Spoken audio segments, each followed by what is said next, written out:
আপনি দেখছেন news now, আমরা জানি কোনটা খবর।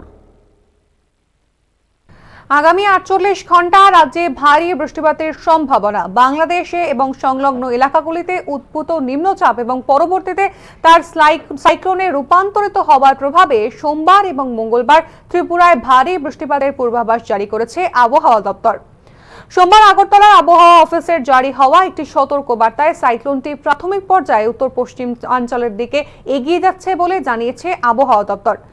এদিকে সোমবার সকাল থেকেই শুরু হওয়া বৃষ্টিতে ব্যাহত হয়েছে শহর আগরতলার স্বাভাবিক জীবনযাত্রা।